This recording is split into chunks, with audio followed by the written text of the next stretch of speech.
Hi, my name's Bridget. I have a question. Julian, you mentioned before in your presentation the issue of who governs governance when it comes to accountability of sporting bodies to athletes.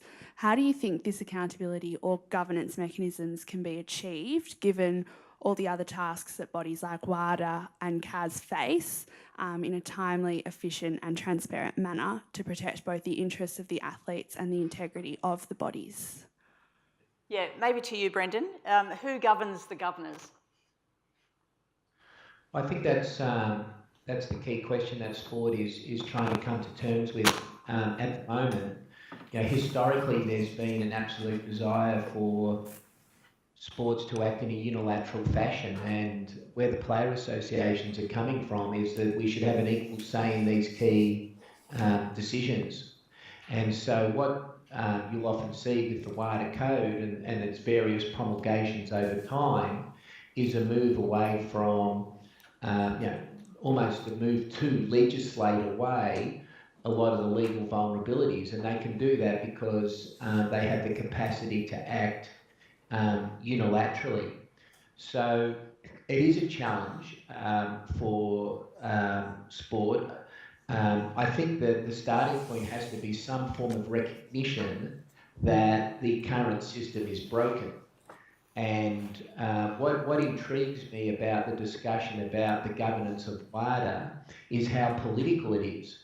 I think it's obvious that an organisation such as FIFA will have inherently political issues. There are 209 member associations. The right to host the World Cup is a massive issue. There's billions of dollars at stake. There's the glory of the game. It regulates professional and amateur interests. So by its very nature, that's a political process. Unfortunately, when we look at a body such as the World Anti-Doping Agency, it's set up as an integrity body, and so therefore there should be a fierce determination to ensure that it adopts the best practice. And unfortunately, there are inherent conflicts of interest in the way in which WADA is governed. The first, of course, is that it's 50% owned by the sports and 50% owned by the public authorities. This means that if a sport has an interest to defend, or the public authorities have an interest to defend, as we've seen in athletics in Russia, then the implementation of the code can be compromised. And that conflict also comes through into the executive function, because the executive board is a smaller group. So the first step has to be a deep commitment to the highest standards of governance from an integrity point of view. That must include something like the separation of powers. It should be non-negotiable. The absolute independence in the execution of the code should be non-negotiable. The complex issue is who should have ownership of this effort. At this stage, the ownership sits with the governments and the sports authorities. We're arguing that it should be more of a multi-stakeholder approach. If there was greater diversity in the ownership of WADA, then you would have greater accountability. At a minimum, we would prefer the 50% partnership between the sports and the governments to be a third athletes, a third sports, and a third governments. Some good commentators, such as Jens Andersen from Play the Game, would argue that other stakeholders, such as the science community, would have an interest, or the NARDOs. I'm not convinced about that, but it's an interesting discussion we would be prepared to have. In the meantime, I think we do need to move towards a multi-stakeholder approach. I think we've seen this with the breakthrough in human rights. The reason the sports bodies are now moving to embed human rights is because of the multi-stakeholder approach. The fact that the sponsors, the athletes, the NGO community, the International Labour Organisation, the United Nations, the fact all of these organisations have been involved to hold the sports accountable for their human rights records has meant that the sports are now adopting, or starting to adopt, realistic and encouraging practices. And I think that would be the two key ways in which I would try and answer what's a very difficult question. And Brendan, you mentioned, the first of all recognition that the system is broken, and I'm not sure that has actually happened from those that govern world sport at this level. But Julian, what would you like to add? The system obviously is broken. There are problems with procedural justice. But I think one thing that you need is somebody or a group that can bring some legal process to this whole situation. I also think the players could have more significant voice in it. They're the ones that have really been the victims of this whole system. And I personally would sort of stand up for some people from the outside, there's emphasis who don't really have a stake in it, but traditionally emphasis haven't done such a great job with these sort of but I really haven't mapped down how governance should change, but it certainly should change. Our lawyers? Tracey, I'd just like to say from my experience of acting in the Essendon supplicants matter, prior to that I acted for former Melbourne coach Dean Bailey.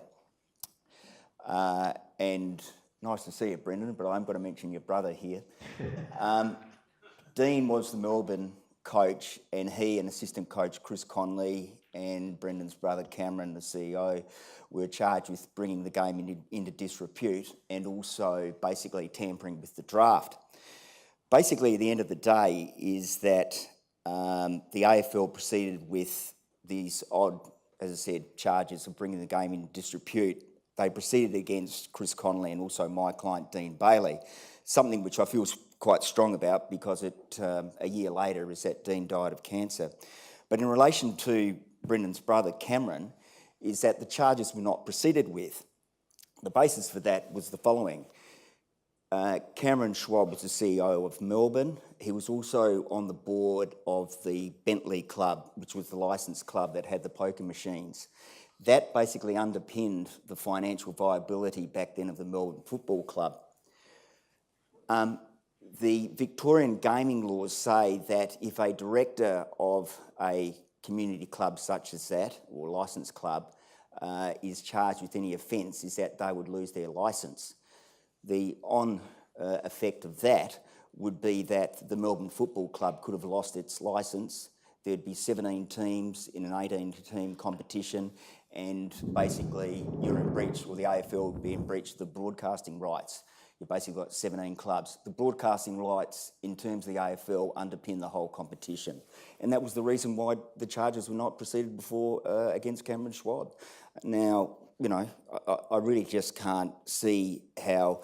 And then after that is that my client at the time, Dean Bailey and Chris Conley, they were small guys, they were charged, they were rubbed out for a year or so.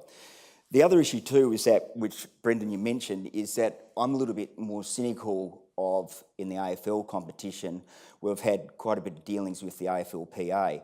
I cannot see, to be honest, how the AFLPA can honestly, and for that matter the AFL Coaches Association, honestly protect their members' rights and issues, because the AFLPA and the AFL Coaches Association are totally funded by the AFL. They're basically the 19th and 20th licences in the competition. So with that, in terms of the AFL, is the most unindependent organisation dealing with sport, in my view, in the country. Most unindependent is a very big claim. Unindependent, yeah. Yeah, I was just hearing about what Brendan is saying there. Brendan, you seem to be, I don't know whether you're reasonably confident or partially confident, you think over a reasonable period of time that athletes can take any percentage control of WADA. I would tend to think you're being a bit overconfident there, because this organisation, given what we've seen in a number of cases, not just the Essendon case, is incompetent. It is undemocratic. It's totally, it's not based on any, it has no legislative base in any part of the world, as we saw. It's a privately funded sporting organisation, doesn't have much in its armoury with regards to natural justice. It goes by the one cab rule. It throws a team into a one case situation. Surely the best solution at this point in time would be Australian sports like AFL, cricket, rugby to get out of WADA, go back to fit for the purpose schemes in Australia, and try and get the federal government to try and persuade the federal government on side, and get rid of this rule about if you're funded by us, you've got to be in WADA, this compulsory premise that's placed on this membership. You know, that's the way the Olympic movement works, that you don't have a choice. If you want to participate, you agree to the rules. I've been around a few years now, and let me say that I'm well aware that there's a big difference between a sound policy position and what's likely to happen. Nevertheless, I do think we need to put forward a sound policy position in relation to the restructure of the governance of WADA, because that's a process that WADA is going through at the moment. But I do believe that it will be political and that the changes will not be as substantial as what's required. I would also say that we firmly believe that every sport has the right to collectively bargain their own fit-for-purpose anti-doping policies. We also include within the World Players Association a number of unions that do that. The National Football League, the National Basketball Association, Major League Baseball, even Major League Soccer, and of course the National Hockey League all have their own anti-doping policies. And we often put baseball up as the best example. Baseball had an absolute doping crisis in the 1990s, and it's been able to restore confidence in its sport through the development of what some would regard as, in some respects, the strictest anti-doping policy in sport, which does provide, for example, for lifetime bans for a third intentional infringement. We think that Major League Baseball is the gold standard when it comes to anti-doping, but it is difficult for sports to exercise the freedom that you are referring to, because not only is it the Australian government, but for the international sports, it's also their international sporting federations. But the Australian Football League has complete autonomy. It's economically independent and it's politically autonomous, and so it would be well positioned to develop a nuanced anti-doping program if it so chose. Yeah, the question is, why wouldn't they? But we're going to run out of time, and I know there are more questions from the floor, so can I take one from the back? Hi, good evening. This question is for Chris Pollard. It's just in relation to earlier Julian talked about defining the spirit of the game. You've talked about bringing the game into disrepute with Dean Bailey, that case. Yes. Could it be with the Essendon drug saga that went on that they were actually accused of bringing the game into disrepute also, and also the spirit of the game was something that was looked at and penalised for? Could you just explain how they should define the spirit of the game and bringing the game into disrepute, and also just I guess what actually happened in the case with the penalties for that, and how that was quantified and qualified against Essendon to penalise them? Right. I might answer that question in terms of the Melbourne tanking saga, which was Dean Bailey. Dean was initially charged with 4 charges, one that related to tampering with the draft, one that basically that he was the coach of Melbourne and was throwing games, and so they were really the form of the charges. There were 4 charges. Now the thing is that the evidence of that case is that I received on Christmas Eve back in 2012 about 20 white folders. And part of the AFL's case against Bailey and the Melbourne tanking saga was that he had minimal interchange changes. And the reason for that is that when you went through the documents, some of the games that were pinpointed was that Melbourne had an injury in the first 5 minutes of the game and a player couldn't go back. Like, bringing the game into disrepute for that was just bizarre. Unfortunately is that Dean wanted to resolve the matter, but we were ready to take that on because there is no way the AFL could have charged or been successful with bringing the game into disrepute, and also with the factual nature of it to link that with tampering the draft. Just couldn't happen. Very similar is that with the Essendon thing, Essendon saga, is that I I acted for 35 staff. There was 113 interviews. I attended 54, so I kind of know what happened. In terms of that, is that it really, in my view, was a governance issue. It wasn't, and also the interviews and all the facts that came out of those interviews was that it was a lack of governance issue. The players were very hardly done by, as our other speakers have said. You know, professional players, they're young kids, you know, they're taking instructions from the coaches, etc. So in terms of them of bringing the game into disrepute, is that on the view they were very hardly done by. And as I said before, is that it really, in my view, as I said, for attending a number of those interviews, it was a clear lack of governance issues, basically from the top coming down. You mentioned there bringing the game into disrepute and what the actual definition is, and it comes back to something Julian said in his presentation, actually being able to define performance enhancing and define spirit of sport, and all of these really seem to be quite malleable and very ill-defined. And open to all sorts of representation and misrepresentation. There are some other questions from the floor. We have one. Well, we better come to the front, then we'll come back to the middle. Is that all right? Down the front first, thanks.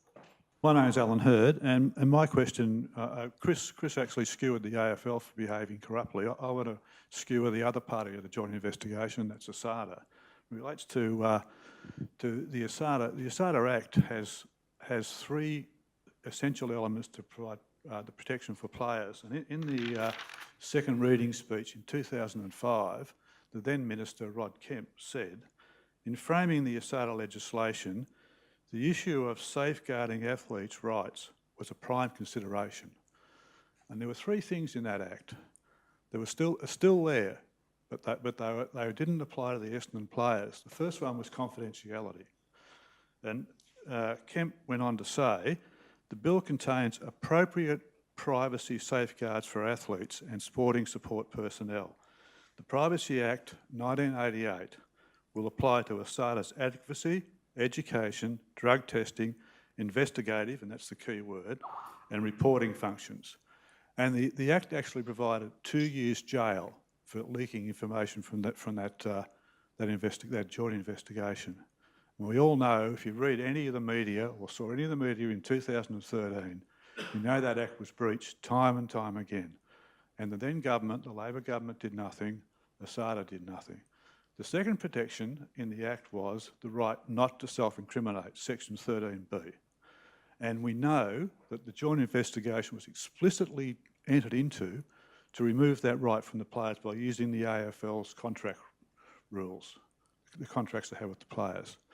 And even though the then Minister, Kate Lundy, and the then senior sports bureaucrat, Richard Eccles, they knew what they were doing, they knew what the Act provided, they went to change the Act in 2013. They tried to change the Act so they could enforce the players, so they got a bit of cover for themselves. And to their eternal credit, the Greens under Di Natale and blokes like Senator Madigan stopped them doing it. So they didn't do it, but then they just kept going, and they did it. And the third part of the Act that provided protection for the players that was breached again was that the government was not allowed to intervene in any investigation. The government was supposed to keep itself separate.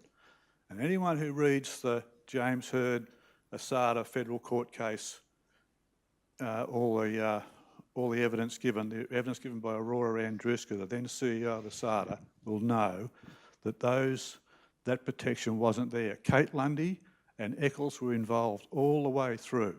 They were interfering in the case. So the three things that Rod Kemp said in 2005 were supposed to be there to protect the players were removed for the Essendon players in 2013. So I think that the ASADA Act, I'll comment on this, the ASADA Act needs to be changed, and there needs to be accountability for public servants who currently are not accountable. Alan, would you mind if I took that as a comment? Because there are some other questions at the back. Is that okay? Can we move to some of the questions? Because I know that... I know that our Skype panellists haven't got much longer to go. So, yeah, question there? Mine kind of relates to what he was saying. Are governments going to be any better, the public servants? Will they, I mean, racing, which I'm involved in, is a prime example that it doesn't work. It's governed by the state. Integrity, regulatory issues, conflicts of interest, independence problems, rife. So that's what I was going to say for going forward. Is that going to work? Yes, there's another one here. Yep. I'd like to ask a question of Julian. Your proposed testing regime of, I think you've said before, based on the hematocrit, I think the level of red blood cells. Why doesn't WADA go for an omnibus testing regime? Because it seems to me they'll never be able to solve the testing problem. There are so many compounds and so many masking agents. It's not going to be possible to test for every, and they have to change the code so often. Why don't they go for a general test, as you've suggested, I think, and what I've seen in previous writings, where you just test the performance enhancement, if you like, in terms of something endogenous to the body before and after in a 24-hour period around the event? Why don't they go for that? Because it seems to me the other problem with the compound, testing for every possible compound, is the pharmaceutical companies are known, if you like, for their ethical questionability. In the United States particularly, there seems to be a lot of potential for corruption in this area unless you go for a testing regime which is away from the compounds. So I'd ask Julian and Brendan particularly to have a comment on that. If like. WADA has become a religious movement. Now it's been virtual addict. And they just can't give up on this zero tolerance approach. So I think the real issue is to start with the AFL with enforceability, fair enforceability. But that isn't WADA's approach. Their approach is to start with any molecule that has any performance-enhancing effect. And if that's the place you're starting, you're destined to failure. The biological passport has been one way in which WADA has indirectly moved the system that you're talking about. Biological passports put a cap, put a limit on the amount of doping, but it certainly hasn't eliminated. And I think, we need to rethink the foundation points, whether we really care about zero tolerance to the degree that we're going to have 24 hours of balance. That's what you're going to have to do to actually detect whether athletes are taking enhancing drugs. And I just think that's a problem. Still out of pay, it's not necessary. I think the big picture on the estimate data is even if the athletes did take the substances they're alleged to have taken, the punishment was disproportionate and misdirected.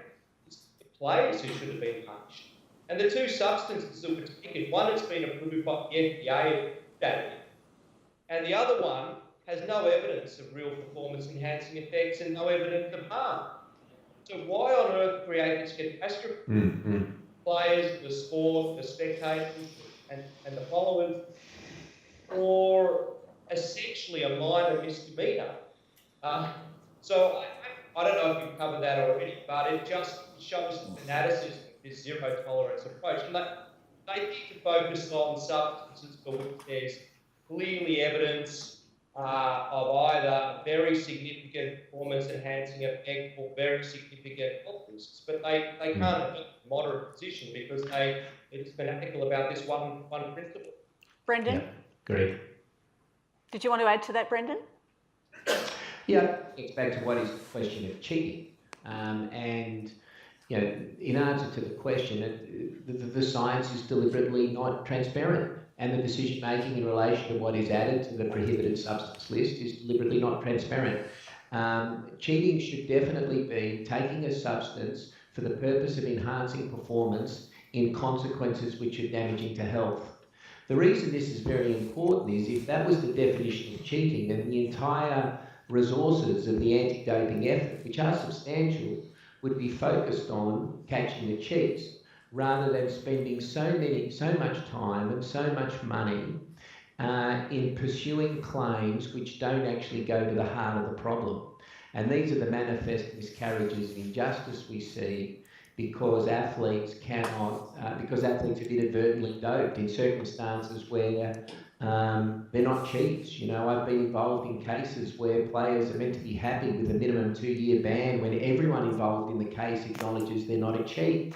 And no one sees that as being an absolutely crazy situation. So I think that the redefining of cheating would be very, very helpful. And I've spoken to quite a number of the NARDOs, and they do say that it frustrates them that they have to spend so much time pursuing these cases, which don't go to the heart of cheating, because it is a distraction from what is clearly a major problem in some sports.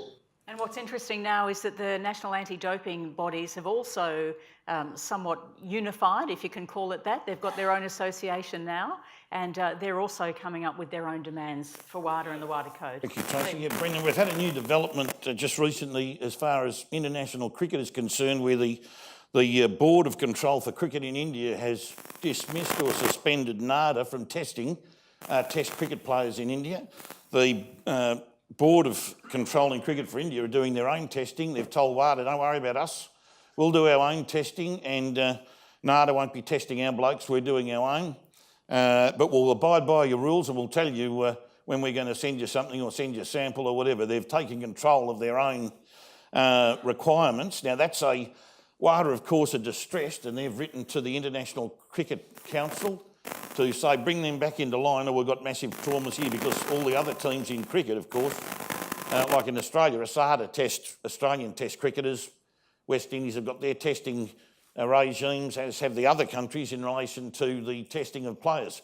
Is this a sign of frustration with WADA, and how are they going, given that India have a very strong position in international cricket, how is the ICC or WADA going to have a very difficult job in trying to bring Indian cricket back under the umbrella? Well, they'll rely on the government, I would think. The governance of Indian cricket is going through a very difficult period. The Supreme Court has intervened. So, WADA, it's a great achievement in many ways to have an international convention and a single global system. I think a lot of people acknowledge that. The problem is actually the content of the system and its lack of malleability. WADA have always been very keen, for example, to get the big US sports under their umbrella, and the US sports have rejected that. And Indian cricket is probably the next biggest economic force outside of European football and the major US sports. So I would think that's, if you can handle your own anti-doping policy, then I would encourage a sport to do so. Particularly if it's done in partnership with the players. The players want a good program. The players don't want to be fighting for contracts by having to take dangerous substances. I think the players are very clear on that. The Indian Cricket Board acting unilaterally, I think, is not really an example of good practice. I think it shows that maybe the political unity might be breaking down. I think also in the Indian case, the private testing that is being done by this company, the guy that owns the company is also one of the owners of an IPL team. And once again, it comes back to politics and money as opposed to good practice. Yep. Exactly. I think we need to let our international guests go. Thank you very much, Julian, and Brendan. Thank you for joining us, and we wish you well.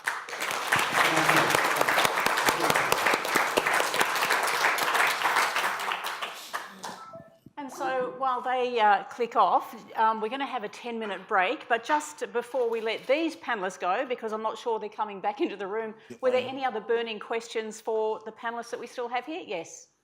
Chris, you mentioned about the AFLPA. Yep. Is there any chance at some stage they're going to grow a set and actually represent the players? Because really, I think that, and I spoke to a lawyer early on in the saga, he said the players have to challenge the employment contract. Is that ever going to be something that we're going to see? Because I think the players are only going to have a voice when they challenge this contract, because the AFL have got them. I'd agree I'd agree with that.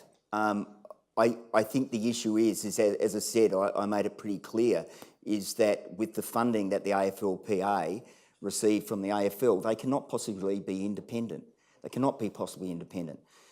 I had an experience when in the Essendon situation where I was acting for some assistant coaches, and some of their funding for their legal came from the AFL Coaches Association, and I was told by the AFL Coaches Association in no uncertain terms to say, because I also had a position there on their board, to either stop acting for the coaches in the Essendon situation, or alternatively either act for the coaches and not be on the board, or be on the board and not act for the coaches. And I would be quite frank and honest to tell you that I was given some promise of perhaps a better situation, that I was not acting for those coaches. And this is an organisation that all of its funding comes from the AFL, and they get a pittance, 800 grand or something per annum. No, both those organisations cannot possibly be independent of the AFL, and in my view, they cannot possibly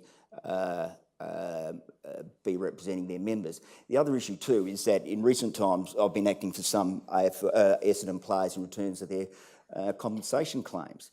Again, and I'll be quite frank, is that a certain way how I was handling those cases, and also is that I think I got my clients a pretty good compensation sum, to be frank, is that the PA had contacted me to say that perhaps you shouldn't run it that hard, perhaps you should just accept this. Like, at the end of the day is that the AFL and the PA have got to get it right, is that your ultimate duty as a lawyer is to represent your client, and that nothing more, nothing less. And these organisations, as I said, just don't get that. The AFL particularly almost thinks it's a law above itself, of its own. I'll just add to that, I have heard whispers of a rebel group or a rebel group of AFL, or people have been involved in the AFL having a crack at trying to run for the AFL Players Association. On Saturday night on my show on 11:16 SN, we interviewed Ricky Nixon and asked him direct whether or not he would be interested in trying to have a run at that, and he didn't quite say yay or nay, but he indicated if the players came to him and said, we'd like you to be CEO of the AFL Players Association, he'd give it some thought, certainly a lot of thought. But it would still be the same association, wouldn't it? Still getting the same funding from the same governing body. It might be, but they certainly, if they had, I think Mr Nixon and anyone he was connected with in there, I think you'd get some different results actually from what's happening right now. Can I just say two other issues, and perhaps an answer to your question, is that when I was involved with the Essendon investigations and that issue of the ASADA bill that Kemp introduced into the Parliament a number of years ago, on the issue of privacy, is that I can tell you, again, fact, that I would leave an interview and the next day I'd pick up The Age and there was the interview. And I tell you what, I wasn't ringing up Carolyn Wilson telling her about it. It wasn't me. How do we know that? I like Carolyn, I think she's a good woman, but no, it wasn't me, Tracey. Everybody, do you please thank our panellists, Madeleine, Chris and Stephen.